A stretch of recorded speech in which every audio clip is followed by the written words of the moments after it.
वो तो राज्य मंत्री गाड़ी में थी इसलिए बच गई, अगर पैदल होती तो पता नहीं क्या हो जाता, ये कहा है कमलेश ढांडा राज्य मंत्री के लिए गांव प्योदा के इस युवक ने, जिन्होंने उनके काफिले में घुसके सरेआम छेड़खानी करी थी, उनके गंदे इशारे करे थे उनकी तरफ। वो तो गाड़ी में थी इसलिए सुरक्षित रहती, जब 100 से वो रास्ते के अंदर पैदल चल रही होती आम औरत की तरह, तो उस समय सोचो वो दरिंदे उनके साथ क्या करते। तो दिखाते हैं आपको आखिर क्या है पूरा मामला। राज्य मंत्री कमलेश ढांडा के साथ छेड़छाड़ हुई है, हरी पंचायत में बताया इस युवक ने, और क्या कुछ कहा है। हमारी बेटियों के साथ कैसे सरेआम छेड़खानी हुई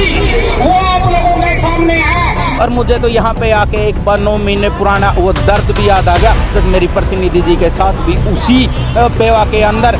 उसके काफिले के अंदर गाड़ी घुसाकर गलत इशारे हुए थे।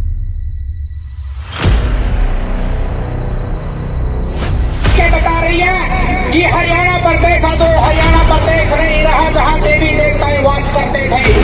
यहाँ पे हमारी बेटियों के साथ कैसे सरेआम छेड़खानी हुई वो आप लोगों के सामने है, और ये बेटी वहाँ पे गई क्यों थी वो बात भी आप लोगों के सामने है, क्योंकि उससे पहले हरियाणा के खेल मंत्री ने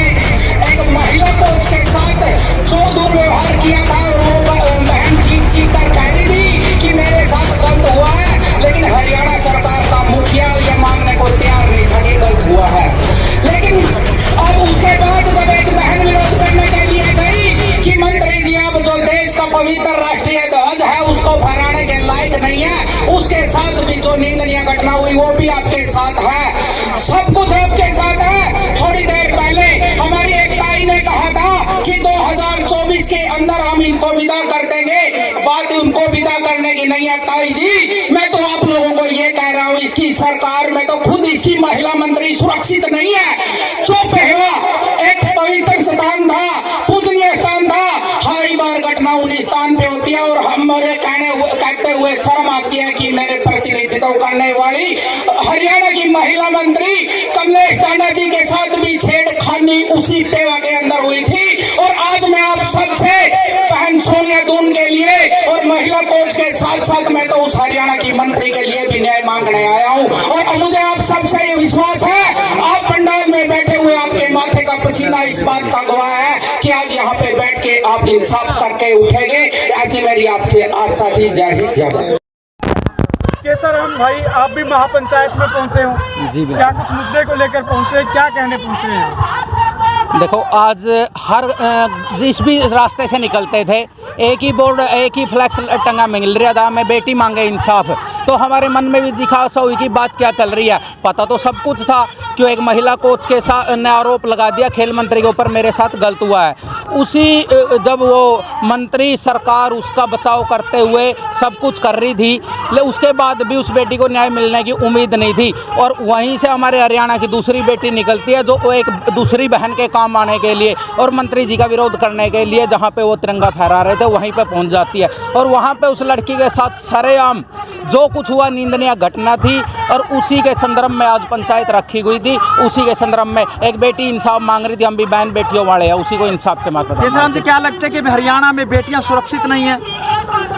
अगर सुरक्षित होती, जब आप एक बात बताओ भाई साहब, जैसे कोई भी लड़की है नहीं, कभी भी अगर उसके साथ गलत भी हो जाए नहीं, हमारे समाज में वो बताना ठीक नहीं समझती, क्योंकि उसको पता है कि उसका मजाक उड़ाया जाएगा, उसका भविष्य अंधकार में हो जाएगा, गली गली में ताने मिलेंगे। लेकिन उसके बावजूद भी एक बेटी चीख चीख के कह रही है कि मेरे साथ गलत हुआ है, एक खेल मंत्री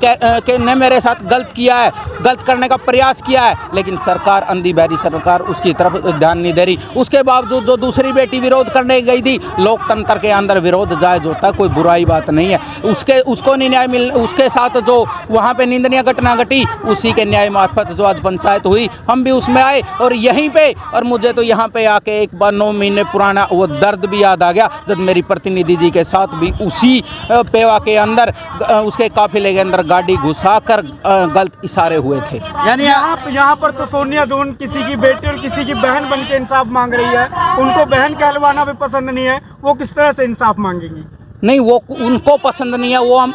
इस बात पर नहीं जाना चाहते, लेकिन जो हमारा नाता है, बहन होगा अगर ये साफ सी बात है कि जब हमारी उम्र की हम बहन बोल दिया, कोई ज़्यादा अपने माँ की चाची ताई की उम्र की उसको आंटी बोल दिया, लेकिन उसको ना पसंद है वो भी तो एक निंदा। यानी आप ये कहना चाहते हो कि इस हरियाणा सरकार में जहां मंत्री हैं, जो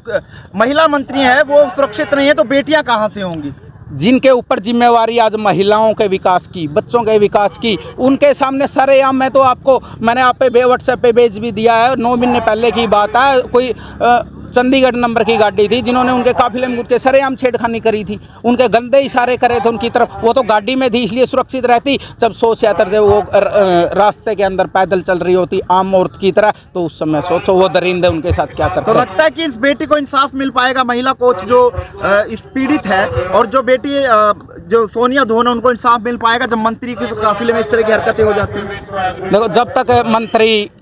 सरकारी साए के अंदर है तब तक तो न्याय की उम्मीद नहीं है, लेकिन उसके बावजूद भी जो ये सरदारी आज इकट्ठी हुई है नहीं, ये ऐसे को नहीं हुई, किसी को इसको लालच लोभ लालच दे के नहीं बुलाया गया। इनके मन में टीस थी कि एक बेटी के साथ गलत हो रहा है, तभी जाके वो यहाँ पे पहुँचे और एक बेटी को न्याय दिलाने के लिए कैसे भी हो न्याय पंचायत, अगर उसका सरकार न्याय नहीं देवेगी, उसको जेल नहीं भेजेगी, उसका वो क्या मंत्री पद नहीं कोसेगी, लेकिन समाज में से उक्का पानी बंद हो जाने में उससे बड़े भी सज़ा कोई नहीं है।